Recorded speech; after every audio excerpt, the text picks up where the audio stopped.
Chapter 1, The Envelope. The machines made a soft, rhythmic sound that didn't belong in a room with so much pain. Beep. Pause. Beep. Each tone felt like a reminder that my daughter was still here, and also a warning that she might not be for long. I sat in the stiff plastic chair beside Emily's hospital bed, elbows on my knees, hands clasped so tightly my knuckles had gone pale. The fluorescent lights overhead hummed faintly, casting a cold glow across the room. It smelled like antiseptic and plastic tubing and something else, something metallic and wrong that clung to the back of my throat. Emily looked smaller than I remembered. Her head was wrapped in gauze. A bruise darkened one cheekbone. There was swelling near her temple, and the ventilator tube disappeared past her lips, forcing air into lungs that should have been breathing on their own. My daughter had always been full of movement, laughter, stubborn arguments, music blasting from her room, the constant motion of someone alive. Seeing her still like this felt unnatural, like someone had pressed pause on her existence. They say she's stable, the doctor had told me earlier. Stable. I had nodded like that word meant something, like it fixed anything. Authorities called it a school fight, a confrontation that got out of hand, teenagers being teenagers. The sheriff himself had said it with a sympathetic tone, hand on my shoulder. Kids can be cruel sometimes. I stared at Emily's hand resting on the blanket. There were small cuts across her knuckles. Defensive wounds. She had fought back. Of course she had. "Hey, kiddo," I said quietly, leaning closer. "It's Dad." My voice cracked on the last word, and I cleared my throat. "You're gonna wake up. You hear me? You always do." I brushed a strand of hair away from her forehead, careful not to disturb the bandages. For a moment, I imagined her eyes opening. Her voice, annoyed, sarcastic, telling me I was hovering too much. But the only answer was the ventilator. Beep. Pause. Beep. A knock came at the door. I turned slightly. A nurse stepped inside, closing it gently behind her. She was young, mid-20s maybe, with tired eyes and tension in her shoulders that didn't belong to someone just doing routine rounds. "Mr. Carter?" she asked softly. "That's me." She glanced toward the hallway, then back at me. Her fingers twisted together in front of her. "Can we talk for a second?" Something in her voice made my stomach tighten. "Sure." She walked closer to the bed, pretending to check the four-line. Her movements were quick but nervous, like she expected someone to burst in at any moment. Then she slipped something into my hand. It was a small, crumpled envelope. I looked down at it, confused. "What is this?" I asked. Her eyes met mine, and I saw fear there. Real fear. "Sir, the police came earlier," she whispered. "They collected personal belongings. Phones. Anything that might have recorded what happened." My grip on the envelope tightened. "They said there was nothing useful," she continued. But that wasn't true. My heart started pounding. "What are you saying?" Her voice dropped even lower. "I saw the footage before they deleted it. I copied it first." The room seemed to tilt slightly. "Why?" I asked. She swallowed hard. "Because what they're saying happened isn't what happened." Silence stretched between us. The ventilator hissed. I stared at the envelope like it might explode. "You shouldn't be giving me this," I said quietly. "I know." Her voice trembled. "But someone should know the truth." Footsteps echoed faintly in the hallway outside. She stepped back quickly, regaining her professional posture. "I have to go," she said. "Please, just be careful." Then she turned and left, closing the door behind her. For several seconds, I didn't move. My pulse thundered in my ears. Slowly, I opened the envelope. Inside was a small USB drive. My hands felt oddly steady as I pulled my laptop from my bag and plugged it in. Years of training had conditioned me to function under pressure, to compartmentalize emotion until later. But this wasn't combat. This was my daughter. The file appeared on the screen. A video. My finger hovered over the trackpad for a moment. Then I clicked. The footage was shaky, filmed from a phone. It looked like a parking lot behind the school, dim evening light, scattered cars. Emily stood in the center. 8 boys surrounded her. Varsity jackets. Football players. They were laughing. My chest tightened instantly. One of them shoved her. She stumbled but stayed upright. "Come on," someone said off camera. "Let's see that hero act now." Emily's voice, strained but defiant, cut through the audio. Leave him alone, she said. He didn't do anything to you. A punch landed. She dropped to one knee. The boys circled closer like predators. Then the kicking started. Not wild, not chaotic, controlled, deliberate. They were taking turns. I heard laughter, cheering. My vision blurred, but I couldn't look away. Then one of them stepped forward, taller than the rest, broad shoulders, confident swagger. I recognized him immediately. Blake Hargrove, star quarterback, golden boy. He pulled back his leg and drove his foot into Emily's head. The impact sound made my stomach lurch. Points for the QB, he shouted, grinning. My dad's a judge. No one's going to touch us. The boys erupted in laughter. My hands began to shake, and then I saw something that hurt worse than anything else. At the edge of the frame, near a car, stood a woman. Perfect hair, designer coat, frozen posture. Victoria, my wife, Emily's mother. She wasn't screaming. She wasn't running toward her daughter. She was just standing there, watching. Then she turned her head away. Something inside my chest cracked open. Not explosive, not loud, just a deep, silent fracture. The video ended. The room was quiet except for the machines. I closed the laptop slowly. I did not cry. I did not shout. I did not call the police. Instead, I pulled out my phone and scrolled to a number I hadn't used in years. It rang once, twice, then a familiar voice answered. Yeah. I spoke calmly. Ghost protocol, I said. Bring the team. There was a pause on the other end. Then, understood. We're coming. I ended the call and looked back at my daughter. Because before I was a father, I was a Navy SEAL. Chapter 2, Emily. The hospital room grew quieter after I made the call. Not physically, the machines still hummed, nurses still moved in the hallway, carts still rattled past the door, but inside me, something had shifted into a different gear. A colder one, a more focused one. I pulled the chair closer to Emily's bed and sat down again. Her fingers were still warm. That mattered more than anything else. You always were stubborn, I murmured, brushing my thumb gently across her knuckles. So don't quit now. Memories came whether I wanted them to or not. Emily at 5 years old, standing in the backyard with a plastic sword, declaring she was going to be a knight because knights protect people, Dad. Her helmet had been a dented bicycle helmet covered in glitter stickers. Emily at 8, crying because a stray dog near the park had a hurt paw, refusing to leave until we found animal control and made sure it got help. Emily at 10, punching a boy twice her size because he shoved a smaller kid off the playground ladder. I had gotten a call from the principal that day. She assaulted another student. The principal said firmly. I arrived expecting trouble. Instead, I found Emily standing outside the office, chin high, eyes red but defiant. He pushed Tyler, she told me before I even asked. Tyler's scared of heights. He could have gotten hurt. The boy she hit had a bloody nose. I had tried to keep a straight face while the principal lectured us. Later in the car, I finally asked, you know, hitting people isn't usually the answer, right? Emily crossed her arms. So, I was supposed to do nothing? I looked at her for a long moment. No, I admitted. You weren't. She smiled then, that same stubborn, moral certainty she'd always had. That was Emily. She didn't calculate consequences first. She saw right and wrong, and she acted. Sometimes I wonder where she got that from. Because it wasn't for Victoria. My chest tightened at the thought of my wife. Victoria had always cared about appearances. Status. The right neighborhood, the right schools, the right social circles. At first, I told myself it was normal, that she just wanted the best for our family. But over the years, it became something else. An obsession. I remembered one argument vividly. Emily was 13, still in middle school, when she wanted to invite a classmate named Jordan over for a science project. Jordan came from a poorer part of town. His clothes were worn, his backpack patched together with duct tape. Victoria pulled me aside in the kitchen. Do you know what his parents do? She asked quietly. No, I said. Does it matter? It matters, she insisted. We don't know what kind of influence. He's a kid, I interrupted. She frowned. Our daughter represents this family. We have a reputation. That word again. Reputation. I had looked at her then and realized we were starting to live in two different worlds. Emily, of course, invited Jordan anyway. They got an A on their project.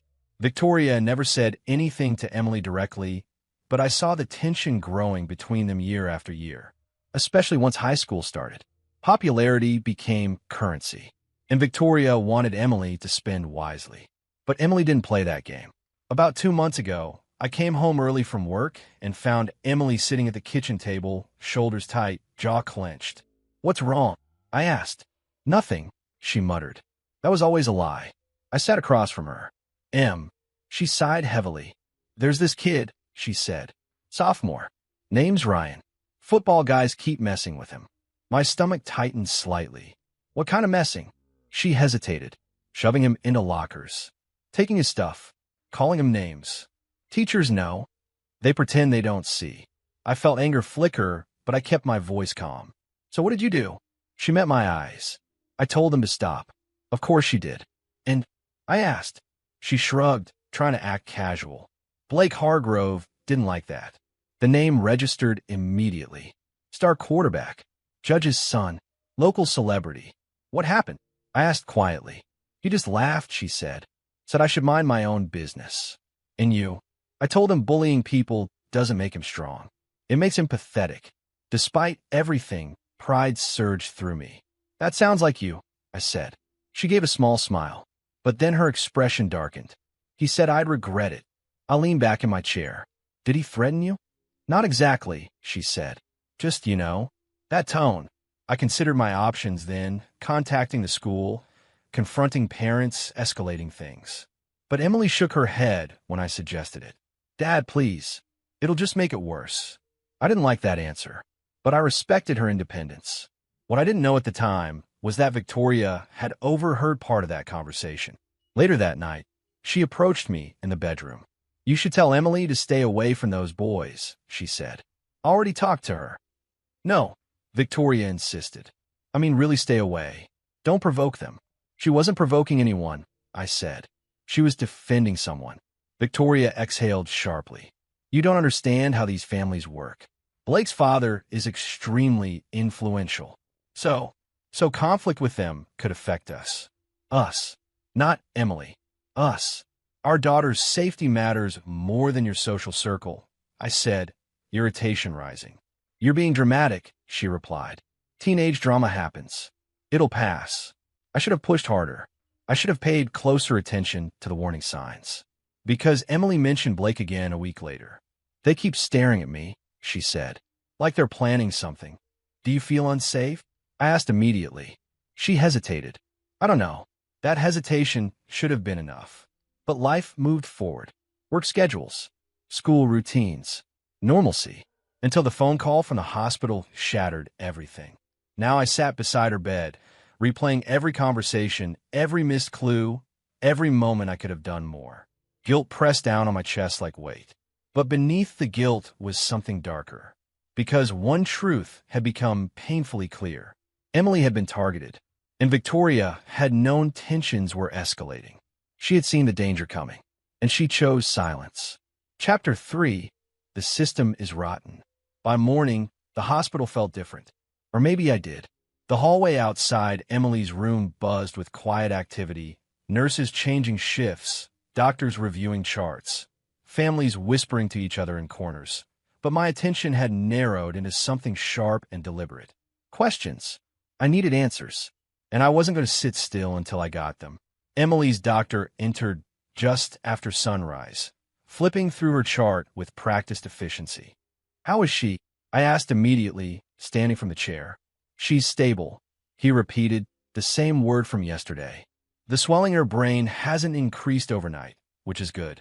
But the next 48 hours are critical." I nodded once. "What exactly happened?" I asked. "Medically." He hesitated, then spoke carefully. "Blunt force trauma. Multiple impacts. One significant strike to the temporal region of the skull likely caused the coma." One significant strike. I saw Blake's foot connecting with her head again. My jaw tightened. "Doctor," I said quietly, "does this look like a fight to you?" His eyes met mine. There was a pause, not long, but long enough. "It looks like an assault," he said finally. Relief and anger mixed in my chest. At least someone's willing to say it. After he left, I stepped into the hallway and called the sheriff's office. A receptionist answered. "I need to speak with Sheriff Dalton," I said. "One moment." A click. Hold music. Then another voice came on, warm, professional. "Mr. Carter," Sheriff Dalton said. "I was planning to call you later today. How's her daughter?" Still playing the sympathetic card. "She's in a coma," I said flatly. "So not great." "I'm very sorry," he replied. "Tragic situation." I didn't respond to that. "I want to understand what happened," I said. "Because what I saw doesn't match what your department told me." There was a small pause. "What do you mean?" he asked. "You told me it was a fight. Mutual confrontation." "That's what our preliminary investigation suggests," he said smoothly. Teen emotions, things escalated. 8 boys, I cut in. 1 girl. Silence on the line. "That's still under review," he said. "Witness statements vary." "Which witnesses?" I asked. "Names." Another pause. "That information is part of an active investigation," he said. Translation. "You're not getting it." My grip tightened on the phone. "What about security footage?" I asked. "The school cameras weren't operational in that area," he replied immediately. Too immediately. "That's convenient." "We're doing everything we can," he said, his tone cooling slightly. "But I'd encourage you to focus on your daughter's recovery right now." Focus on your daughter. Meaning, stop asking questions. "I will," I said. "And I'm also going to focus on finding the truth." I hung up before he could respond. Something was wrong. Very wrong. I went downstairs to the hospital cafeteria, bought a black coffee I didn't want, and started making more calls. First, the school. The principal sounded nervous. "We're cooperating fully with authorities," she said quickly. "But due to privacy laws—" "I don't care about privacy laws," I interrupted. "I care about my daughter." "Understand," she said. "But the situation appears to have been an altercation involving multiple students. 8 varsity athletes beating 1 girl is not an altercation," I said. Her silence confirmed more than her words. "Was Blake Hardrove involved?" I asked. A pause. "I can't comment on individual students," she said. "Of course not." Next, I called a parent I knew whose son attended the same school. He answered on the second ring. "Hey," he said quietly. "I heard about Emily." "I'm sorry, man. Tell me what you know," I said. He hesitated. "My kid said—" "There was a crowd," he said finally. "People filming. But by the time teachers showed up, most of them were gone." "Names?" I pressed. "I don't have them," he said quickly. "And honestly, people are scared." "Scared of what?" Another hesitation. "You know who Blake's dad is," he said. "Yes." I did. "Judge Hardrove. Influential. Connected. Untouchable." By the afternoon, a pattern was forming. Witnesses who suddenly didn't see anything. Missing footage. Vague police reports. When I finally obtained a copy of the official incident summary, it was barely 2 paragraphs long. Student altercation. Minor injuries. Under investigation. Minor injuries. My hand shook as I read it. Emily was lying unconscious upstairs with brain trauma, and they called it minor injuries. That was when the nurse returned, the same one who had given me the envelope. She stepped quietly into the room while I stood near the window. "Sir," she said softly. I turned. "I need to ask you something," I said. Her shoulders tensed immediately. "They're saying it was a fight," I continued. "Mutual violence." Her expression changed, anger flashing briefly under the fear. "That's not what I saw," she said. My pulse quickened. "What did you see?" She glanced toward the hallway, then moved closer. "The police came very fast," she said. "Faster than usual. They collected her belongings, including her phone." "I know," I said. "They also took another student's phone," she added. "The one with the video." My stomach tightened. "And they deleted it," she whispered. The words landed like a hammer. "Right there," she continued. "In the room. I was charting vitals. I saw the officer go into the gallery and erase the file." Rage surged through me. "Why?" I asked, though I already knew. She swallowed. "Because someone told them to." "Who?" Her voice dropped even lower. I heard the name Hardrove. A cold stillness spread through my chest. Judge Hardrove, Blake's father. Powerful men protecting their own. The nurse's eyes filled with emotion. "I shouldn't be telling you this," she said. "But that girl upstairs, she deserves better." I nodded slowly. "Yes," I said. "She does." After she left, I stood beside Emily's bed again, staring at her face. The truth was undeniable now. The sheriff wasn't investigating. The evidence was being erased. Witnesses were intimidated. A judge was interfering. The system wasn't broken. It was working exactly the way powerful people wanted it to work. And it was never going to deliver justice for my daughter. I leaned closer to her, lowering my voice. I tried. I whispered. I really did.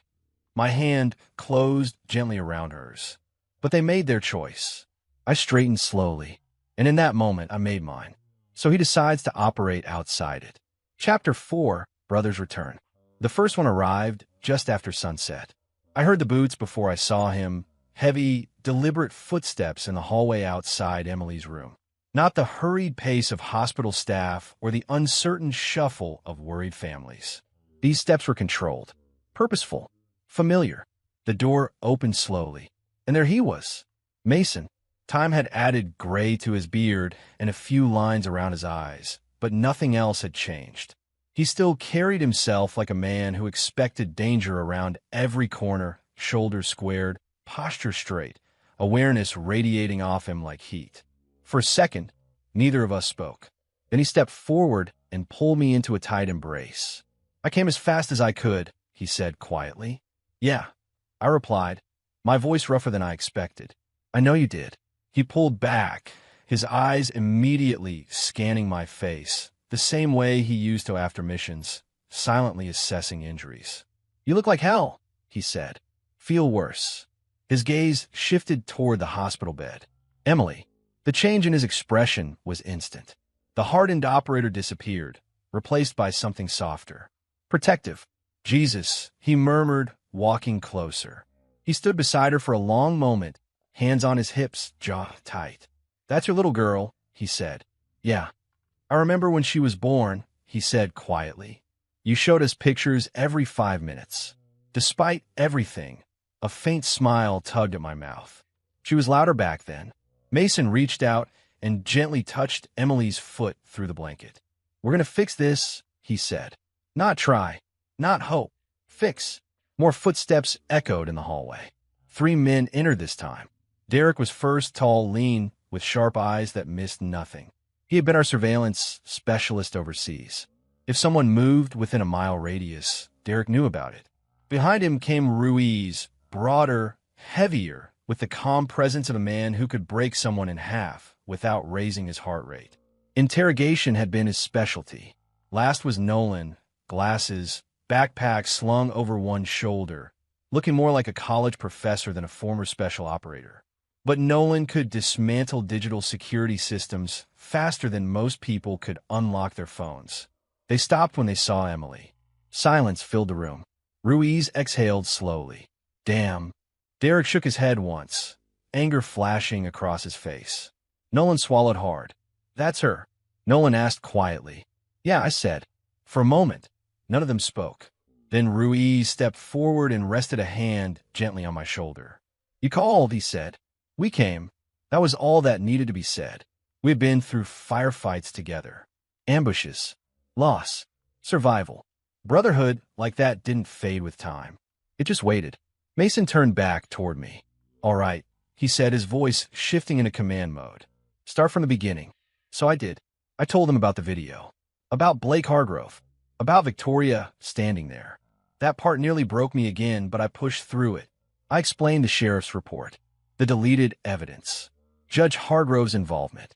The nurse. The cover-up. As I spoke, their expressions hardened. By the time I finished, the room felt charged with contained anger. Ruiz was the first to speak.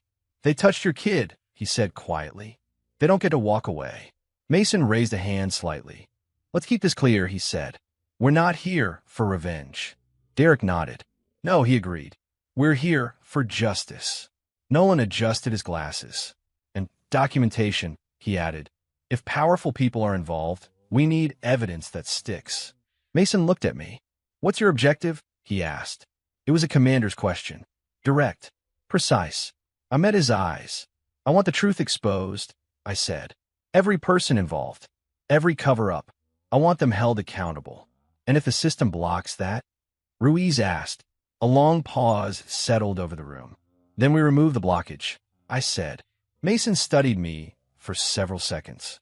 Then he nodded once. "Understood." He turned toward the others. We treat this like an operation, he said.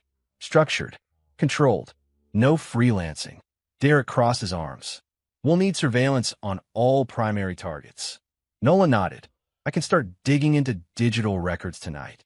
Phones, social media, financials. Judges leave trails like everyone else. Ruiz cracked his knuckles softly. And when we find the right people, I'll talk to them. Mason looked back at Emily. This mission just became personal, he said quietly. No one disagreed. I felt something shift inside me. Not relief, exactly, but stability. Like standing on solid ground after days in open water. I wasn't alone anymore. Mason stepped closer to me again. We do this right, he said. No shortcuts. No emotional decisions. I nodded. Agreed. He extended his hand. I clasped it firmly. The others joined, forming a tight circle around us, just like we used to before missions overseas. For a moment, the hospital room disappeared. We were soldiers again. Brothers. Mason spoke quietly. This is not revenge. This is justice, Derek said. They begin planning a coordinated operation.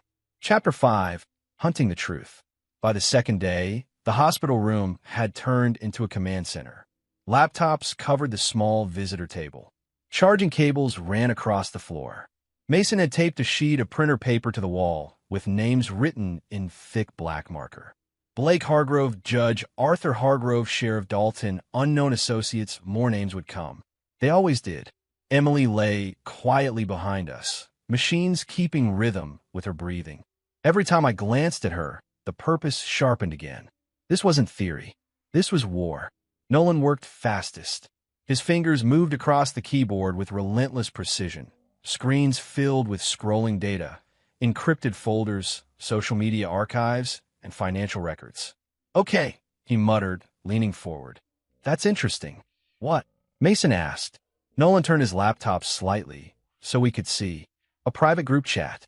8 usernames. Football team emojis. Dates going back months. Is that them? I asked. Yeah, Nolan said. Blake and his crew. I pulled it from a cloud backup tied to one of their accounts. Kid reused a password from a gaming forum. Amateur mistake. He clicked into a conversation thread from 2 weeks earlier. Messages filled the screen. Blake. She thinks she's some hero. Tyler Killer 22. Teach her a lesson? Blake. Yeah. Parking lot after practice Friday. Jack's QB. I'm in. Blake. Don't worry. Dad will handle anything if it gets messy. My stomach dropped. Premeditated. Not a fight. Not an accident. A planned attack. Ruiz exhaled slowly beside me. That's conspiracy, he said. Multiple participants agreeing beforehand. Mason nodded. Good. That gives us leverage. Nolan kept digging. There's more, he said. Videos. He opened a folder. Short clips appeared, shaky phone recordings. One showed a smaller boy being shoved into lockers while the same athletes laughed. Another showed someone pinned to the ground while Blake poured a sports drink over his head. Dates stamped across months. This isn't the first time, Derek said quietly. No, Nolan replied. And look at this. He pulled up another file. A complaint email from a parent to the school administration about bullying involving Blake Hargrove. The response was brief. Matter addressed internally. No further action required. Derek shook his head. Buried. Nolan clicked again. Another complaint. Another dismissal. Pattern confirmed. Mason leaned against the wall, arms crossed. What about the judge? He asked. Nolan smirked slightly. Oh, he's sloppy, he said. Small-town power syndrome. Financial records appeared. Donations to school athletic programs. Campaign contributions from local business owners tied to the sheriff's department. Private messages between Judge Hargrove and Sheriff Dalton. One message stood out. Arthur, handle the Carter situation quietly. Dalton, under control. My hands curled into fists. They were coordinating, I said. Yep, Nolan confirmed. And Dalton's record isn't clean either. He pulled up internal reports. 2 prior assault cases involving wealthy families. Both downgraded to minor incidents.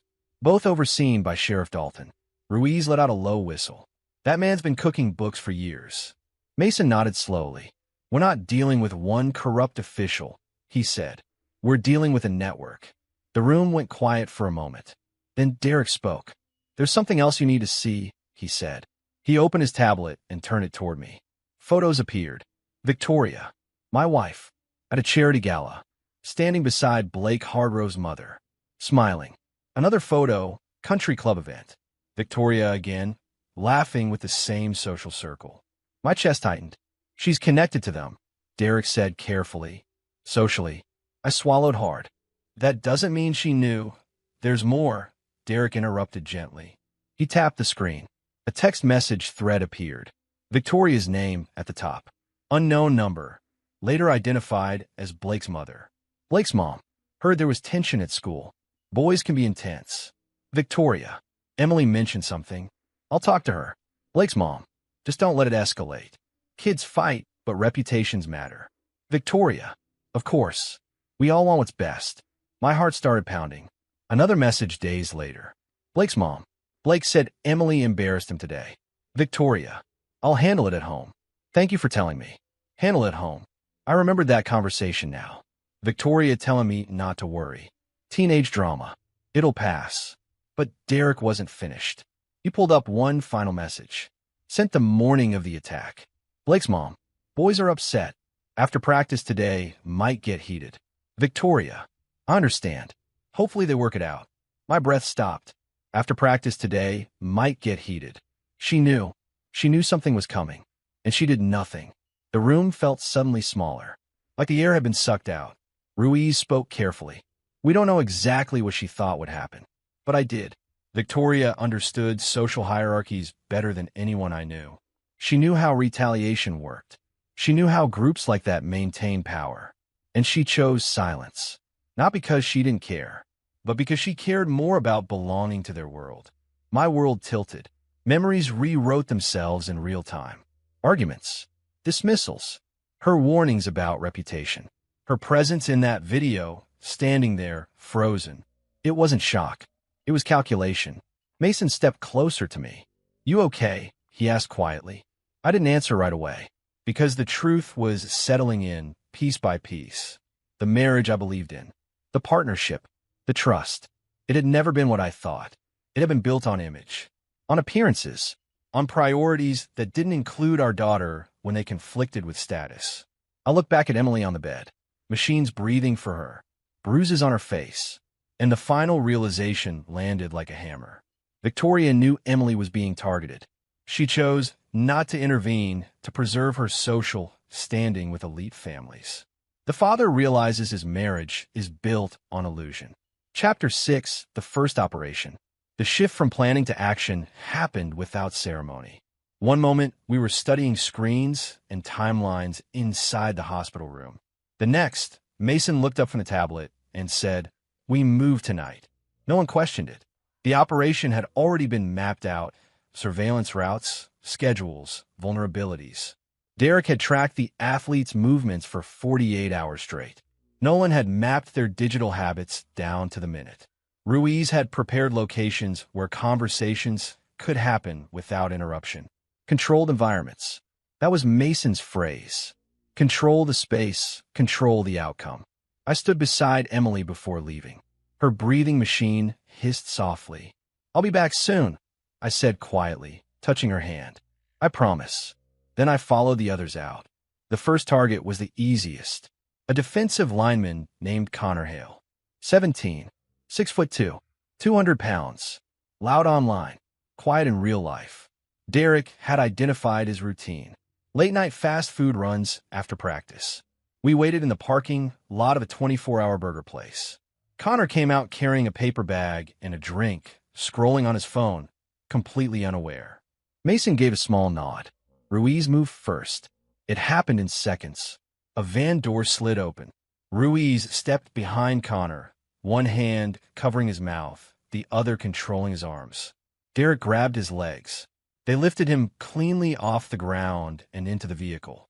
No shouting. No witnesses. Door shut. Gone. Connor's panic started immediately once the blindfold went on. What the hell? He shouted, voice muffled. Who are you? No one answered. Psychological pressure started with silence. By the time we arrived at the location, An empty warehouse Derek had secured through a shell rental. Connor was breathing hard. They sat him in a chair.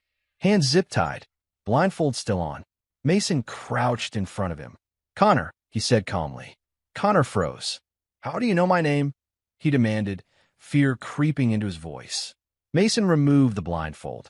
Connor blinked rapidly, eyes adjusting to the dim light. Then he saw all of us. 5 grown men, serious faces, cameras set up on tripods. His bravado evaporated instantly. What is this?" he asked, voice shaking. Ruiz stepped forward slowly. "This," he said, "is your chance to tell the truth." Connor swallowed. "I didn't do anything," he said quickly. "I swear." Nolan pressed a button. The screen behind us lit up. Video footage. Connor kicking Emily while she was on the ground. His face went pale. That was just," he stammered. "Fun?" Ruiz asked quietly. Connor's eyes filled with panic. "You don't understand," he said. Blake said. Ruiz leaned closer. "Exactly," he said. Blake said. "And you listened." Mason kept his tone calm. "We're recording this," he said. "You're going to explain what happened. Who planned it? Who participated? And who protected you?" Connor started shaking. "My dad." "Your dad can't help you here," Derek said flatly. "And the judge definitely can't," Nolan added. That broke him. The illusion of protection cracked. Words started spilling out. Blake planned it. Group chat messages. Parking lot after practice. They wanted to scare her. They didn't think she'd get hurt that bad. Connor cried halfway through. Real tears. Ruiz didn't touch him. Didn't threaten him. Just let fear do the work. The confession lasted 23 minutes. The second extraction happened 2 hours later. Same precision. Same silence. This time the athlete fought harder, adrenaline, denial, anger. But the moment he saw Connor already there, sitting with red eyes and trembling hands, resistance collapsed. One by one, they came in, separated, questioned, recorded. Each confession built on the last. By the 4th athlete, patterns were clear. Blake orchestrated everything. They believed they were untouchable. Judge Hargrove's influence was openly discussed among them. Sheriff Dalton's reputation for handling things was common knowledge. Privilege wasn't assumed. It was promised, and now it was gone. Fear replaced arrogance. I didn't participate in the interrogations. I watched, from a monitor in the next room. Hands clenched so tightly my knuckles hurt. Every time one of them described hitting Emily, something inside me surged, a violent instinct I hadn't felt since combat. Ruiz noticed once when I stepped toward the door. He blocked my path gently. "Not like this," he said quietly. I breathed hard. "They hurt her," I said. "I know," he replied.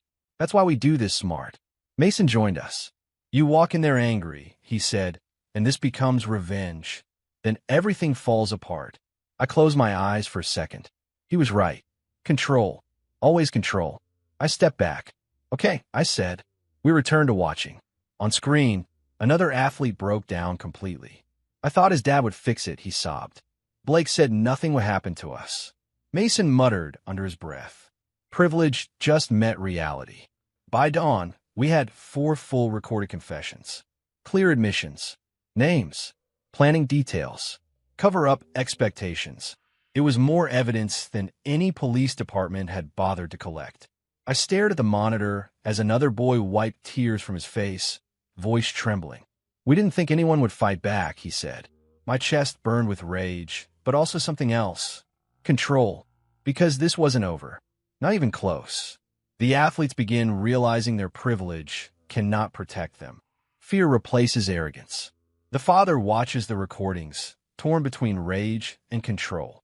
Chapter 7. Breaking Power. By the 3rd night, the operation had shifted from containment to escalation. The athletes were only the outer layer. The real protection, the armor that allowed them to act without fear, came from men with authority. Titles. Influence. Sheriff Dalton. Judge Arthur Hargrove. If we wanted the truth to survive, we had to break the structure that was protecting them. Mason gathered us around a folding table inside the warehouse. A whiteboard stood behind him, filled with timelines, arrows, and names. "We move up the chain," he said. "Careful. Controlled. Document everything." Nolan tapped his laptop. I've already started. He projected a screen onto the wall. Financial records appeared. Bank transfers. Campaign donations. Unusual payments routed through shell companies. Dalton's salary doesn't support this lifestyle, Nolan explained. Vacation property, vehicle upgrades, private school tuition for his daughter. But look here, he zoomed into a series of deposits. Judge Hargrove's campaign donors funnel money into a foundation, Nolan continued. Foundation pays consulting fees to Dalton's cousin's business. Cousin withdraws cash. Ruiz raised an eyebrow. Laundry cycle. Exactly, Nolan said. Corruption wasn't speculation anymore. It was documented. Mason nodded once. Good. That gives us leverage. Derek spoke next. I tracked Dalton's schedule, he said. He jogs alone every morning at 5.30 near the river trail. No deputies. No security. Mason looked at me. You want to be there? He asked. I didn't hesitate. Yes. The air was cold that morning. Mist hung low over the water as Sheriff Dalton jogged along the paved trail, headphones in, unaware. We waited behind a line of trees. Timing was everything. When Dalton slowed near a bend, Ruiz stepped out first. Dalton barely had time to react before Derek moved behind him. A hand over his mouth. Arms restrained. Controlled pressure points. No injuries. Just immobilization. They guided him into the SUV parked nearby. Within seconds, we were gone. Dalton's composure cracked the moment the blindfold came off inside the warehouse. What the hell is this? He shouted. Do you have any idea who I am? Ruiz pulled out a chair and sat across from him. Yes, he said calmly. You're the sheriff who falsified assault reports. Dalton froze. Mason placed a tablet on the table and pressed play. Connor's confession. Then another athlete's confession. Then another. Dalton's face drained of color. This isn't admissible, he stammered. Ruiz leaned forward slightly. We're not in court, he said. Nolan stepped closer with printed documents. Financial records. Text messages. Internal police memos showing altered incident reports. Dalton stared at them. You don't understand, he said, voice dropping. There are expectations. From a judge. Mason asked. Dalton hesitated. That hesitation said everything. Ruiz slid a camera into view. Here's what's going to happen, he said quietly. You're going to explain how you altered the report about Emily Carter. Who told you to do it? And how many other cases you've buried? Dalton's breathing grew heavier. You're finished, Derek added. The only question is whether you sink alone or cooperate. Fear replaced authority in his eyes. And he started talking. Judge Hargrove required a different approach. Men like him didn't respond to physical intimidation. They responded to exposure. We waited until evening. His house sat on a hill overlooking the town. Large, manicured, expensive. Symbolic power. Nolan disabled the security system in under 30 seconds. We entered quietly. The judge was in his study when we stepped inside. He looked up, startled, then immediately angry. What is the meaning of this? He demanded. Mason closed the door behind us. Sit down, he said. I will not. Ruiz placed a folder on the desk. Photos, financial documents, communication logs. Then Nolan turned the monitor toward him and played the video. Blake kicking Emily. The judge's face changed. Shock first, then calculation, then denial. This proves nothing, he said. Teenage altercation. Another video played. Confession. Another confession. Then Dalton's recorded admission. The judge's confidence cracked. You've interfered in multiple criminal cases involving your son, Mason said calmly. You directed the sheriff to destroy evidence. You used financial influence to manipulate outcomes. The judge tried to regain control. You have no authority, he said. This is illegal. I stepped forward then. For the first time. This is my daughter, I said quietly. He looked at me. Recognition flickered. You're making a mistake, he said. If you release any of this, you'll destroy your own life. I held his gaze. My life already changed, I said. Silence stretched. Then Ruiz placed a camera on the desk. Confession, he said simply. The judge stared at it. Minutes passed. The weight of evidence pressed down on him. Finally, his shoulders sagged slightly. What do you want? He asked. The truth, Mason said. And he gave it. By the end of the night, we had everything. Financial corruption, evidence destruction orders, witness intimidation, direct admissions from both the sheriff and the judge. Layer by layer, the illusion of untouchable power had collapsed. I watched the recordings later, alone. Two men who once controlled the town now looked small, scared, human. For the first time since Emily was attacked, I felt something close to certainty. They weren't above consequences anymore. The powerful men who believe themselves untouchable begin to collapse. Chapter 8, The Wife. I waited until morning, not because I needed rest, but because I needed control. The anger inside me had become something dense and heavy, no longer explosive, but dangerous in a different way, like pressure behind a sealed door. Mason understood. "You want backup?" he asked quietly before I left. "No," I said. Ruiz studied my face. "You sure?" "Yes." This wasn't a mission. This was personal. Victoria was at the house. Her car sat in the driveway, exactly where it always did, polished and immaculate, like nothing in the world had changed. For a moment, I stood outside the front door, staring at the home we had built together. Family dinners, birthdays, movie nights. All of it suddenly felt like props on a stage set. I opened the door and walked in. She was in the kitchen. When she saw me, relief flooded her face instantly. "Oh my God," she said, rushing forward. "I've been calling you. Where have you been? How is Emily?" Her hands reached for my arms. I stepped back. The movement was small, but it stopped her cold. "She's alive," I said. Tears filled her eyes. "Thank God." Silence stretched between us. She noticed then. Something in my face. "What's wrong?" she asked softly. I pulled a chair out and sat down. "You should sit," I said. Her expression tightened with unease. "Why?" she asked. "Just sit." She did. Her hands folded together on the table, knuckles pale. I placed a tablet in front of her. "Watch," I said. Confusion crossed her face as she pressed play. The video began. Parking lot. Crowd. Emily. The boys surrounding her. Victoria's breath caught. Her hand flew to her mouth. "Oh my God," she whispered. Blake's voice shouted through the speakers. The kick. Emily collapsing. Victoria's shoulders started shaking. Then the moment appeared. Her, standing in the background. Turning away. She froze. The video ended. The silence afterward felt enormous. I didn't know it would," she started. "You knew," I said quietly. She shook her head violently. No, I didn't. I swear. I thought, you knew they were targeting her," I said. Her eyes filled with panic. "I thought it was just teenage drama," she said. "Kids argue. They push each other." I didn't think. I slid printed messages across the table. Text between her and Blake's mother. Her hands trembled as she read them. She whispered. "I was trying to keep things calm. You were trying to protect your social circle," I said. "That's not fair," she said quickly, tears spilling. "You don't understand how these people operate. If Emily made enemies with them, it could affect everything. Our standing, opportunities, her future. Our daughter is in a coma," I said. The words landed like a slap. She sobbed. "I froze," she said. "When it started happening, I froze. I didn't know what to do." I studied her face carefully. For years, I had loved this woman, trusted her, built a life with her. But now I saw something different. Not cruelty, not hatred, something worse. Self-interest, fear of losing status, fear of being excluded.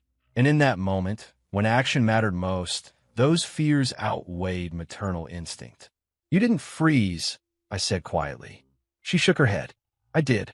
I swear I did." "You calculated," I said. Her expression broke. "No," she whispered. "You thought intervening would put you against them," I continued. "You thought it would create conflict with powerful families. And you chose not to risk that." "That's not true," she cried. "It is," I said. The calm in my voice scared her more than anger would have. "I love her," she said desperately. "She's my daughter too." I felt something inside me shift then. A final separation. Because I realized love wasn't the issue. Priorities were. "You loved what she represented," I said. "A successful daughter. A reflection of you. But when protecting her threatened your status, you hesitated." Her sobs grew louder. "I made a mistake," she said. Please, we can fix this. We can get through it. We. That word sounded foreign now. There is no we, I said. Her head snapped up. What? She whispered. I'm done, I said. The realization hit her slowly, like watching glass crack in slow motion. You're leaving me? She asked. I already did, I replied. She reached across the table, grabbing my hand. Please, she begged. Don't do this. I was scared.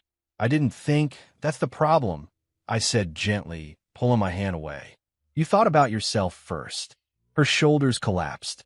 For a moment, neither of us spoke. Then I placed another device on the table. A recorder.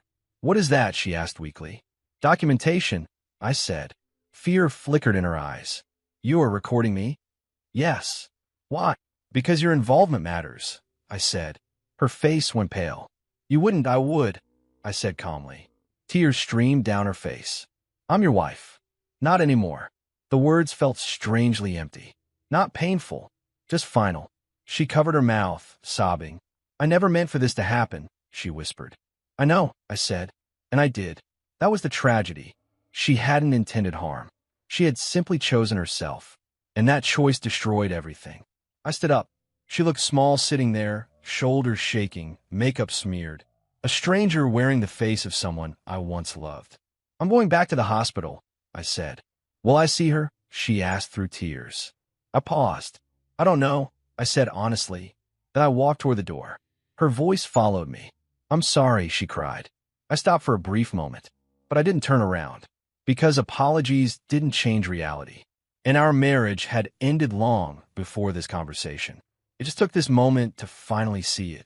Her involvement becomes part of the evidence package. Their marriage ends in that moment. Chapter 9, Justice Released. The warehouse was quiet that morning. We had gathered everything. Confession videos, financial records, altered police reports, deleted messages, screenshots of text threads, and documentation of every cover-up layer. Each piece was organized, time-stamped, and backed up multiple times. We could have done anything with it. Any path we chose carried consequences, some final, some irreversible. I leaned against the table, watching Mason and the others prepare the final phase. So, Derek said, voice low, we release it? Mason nodded, publicly and strategically. Timing matters. Media first, then federal authorities. We don't just expose them. We force the system to respond. Nolan typed rapidly, opening secure channels to upload the videos to multiple news outlets and investigative journalists known for integrity. He double-checked each file for clarity, ensuring the audio and timestamps were intact. You sure this will stick? I asked. Mason glanced at me. If it's handled like this, yes. Every confession, every document, undeniable. No one can bury it this time. I exhaled, the tension in my shoulders tightening. I hadn't slept properly in days. Every detail, every confession, every interaction haunted me. But now it was time for the culmination. By mid-afternoon, the first news alerts appeared. Headlines flashed across phones, laptops, and TVs. High school football scandal.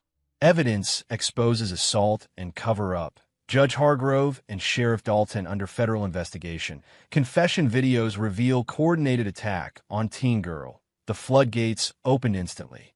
Social media erupted. Parents, students, and residents shared, retweeted, and commented. Anger, disbelief, and outrage spilled across every platform. Every local news channel picked up the story.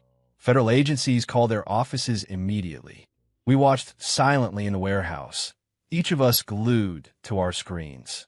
I didn't think it would blow up this fast, Derek muttered, jaw tight. It needed to, Mason said. The longer this stays quiet, the more damage they can do. Within hours, federal investigators were on the case. Subpoenas issued. Statements requested. Surveillance footage recovered from unrelated cameras suddenly gained importance. The local sheriff's department scrambled. The mayor's office released a statement, feigning ignorance. I leaned back, arms crossed. The full weight of what we'd orchestrated pressed on me. First consequences arrived in the courthouse. Judge Hargrove, once untouchable, found his chambers flooded with agents. Papers were seized, computers confiscated. His confident smile, which had always carried the arrogance of power, had evaporated. He was forced to face every confession, every financial irregularity, every corrupt act. The sheriff, meanwhile, was handcuffed in front of the cameras as agents led him out of his office. The media captured every moment. His reputation, once ironclad in the small town, shattered in a single day. The athletes, now under arrest, could no longer rely on privilege or their father's influence. Court proceedings moved quickly, driven by the weight of evidence and confessions recorded under controlled conditions. One by one, the boys faced accountability. Their fear, previously hidden under bravado, was visible to all, the first time they realized that consequences were real. We monitored each development carefully. Derek rubbed his temples. Seeing them fall, it's satisfying but heavy. It's justice, I said quietly. My hand shook slightly as I scrolled through updates. Confession videos had gone viral. Federal statements confirmed charges. Social media debates raged over corruption, privilege, and accountability. They're talking about implementing safeguards now, Nolan said, scrolling through a government press release. Policies to prevent this kind of cover-up in the future. At least, that's the plan. I nodded slowly. It's not perfect, but it's a start. Mason stepped beside me. You did what had to be done. Everything else will follow. I looked at him. Legally, we crossed lines. Very clearly. Mason shrugged. Legality didn't protect her. Truth will. The room went quiet. Outside, distant sirens wailed, arrests being made, media vans mobilizing, phones buzzing with incoming calls from journalists and authorities. I thought about Emily. I thought about the videos we had collected, the confessions of privileged, entitled boys, the complicity of adults who believed influence could shield them, the betrayal of someone I had trusted with my life, Victoria. Every piece of evidence we released was another layer of protection for her, another way to prevent her silence from harming her. But it also made the lines clear. Justice had limits. Laws are imperfect. People are imperfect. But with evidence in hand, accountability could finally reach them. I pulled up the first confession video. Connor Hale, the lineman we had captured early on. His tears, his fear, the realization that privilege offered no escape. The camera captured his words, but more than that, it captured the moment reality broke through arrogance. I exhaled. What we did wasn't legal, I said quietly, mostly to myself. Mason, leaning on a crate, didn't respond immediately. He simply nodded once, eyes fixed on a stream of updates across our monitors. But it was justice, I finished. The words felt heavy, final, and right. Because for the first time since Emily was attacked, the scales had shifted. The powerful men who believed themselves untouchable were exposed, accountable, and unable to manipulate the truth any longer. The father reflects. What we did wasn't legal, but it was justice. Chapter 10, Wake Up. The beeping of the machines was softer this morning. Or maybe I just noticed it more. I had been at Emily's side for hours, holding her hand, tracing the curve of her fingers, whispering her name over and over. My voice was hoarse, cracked from days without rest. Emily, I said softly, leaning closer. It's time to wake up. I need you with me. Come back. For a long moment, nothing. I watched the rise and fall of her chest, rhythmic and steady. Machines keeping her alive, while the world outside seemed to exist in slow motion. And then a flutter. Her eyelids twitched. I froze. Mason, I whispered, my voice barely audible. Mason, standing behind me, stiffened.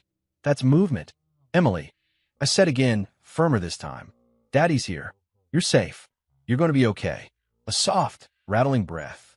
Her fingers flexed slightly in mine. I felt tears sting my eyes, but I forced them back. I couldn't fall apart. Not yet. Not now. Hey, I said gently, my thumb stroking her hand. You're awake. Look at me. Her eyes fluttered open. First just a slit of gray-blue, searching the blurry ceiling above. Then wider. Recognition. Confusion. Fear. Daddy. Her voice was weak, rasping, barely audible. Yes, I said, pressing my lips briefly to her forehead. It's me. You're safe. Her gaze drifted taking in the machines, the four lines, the monitors. Her lips trembled, forming words she couldn't yet speak. I leaned closer. Emily, listen to me. You're okay now. I'm here. No one can hurt you anymore. Tears rolled freely down my cheeks. She reached out, grasping my hand with surprising strength. They hurt me? She whispered, voice shaking. I nodded. Yes, baby. But it's over. They're being held accountable. Everything that happened to you will never go unpunished. Her brow furrowed. The boys and Mom? I swallowed hard. Some people didn't do the right thing, I said carefully. But we've made sure the truth came out. You're protected. You're safe. That's what matters. Emily's hand tightened around mine. She blinked, trying to focus, as if piecing together fragments of a nightmare she barely remembered. I was so scared, she whispered. I know, I said. I know, sweetheart, and I'm sorry you had to go through it. But you're strong, Emily. Stronger than anyone gave you credit for. She let out a shaky breath. I thought no one would help me. They did, I said, my voice firm. Mason and the team, they're my brothers. They came back for us. For you. Nobody fights like a Navy SEAL team, Emily. They're loyal to each other. And now, to you. Her eyes glistened as she tried to process the words. You didn't call the police? I shook my head. No, not this time. The system couldn't protect you. So we did what we had to.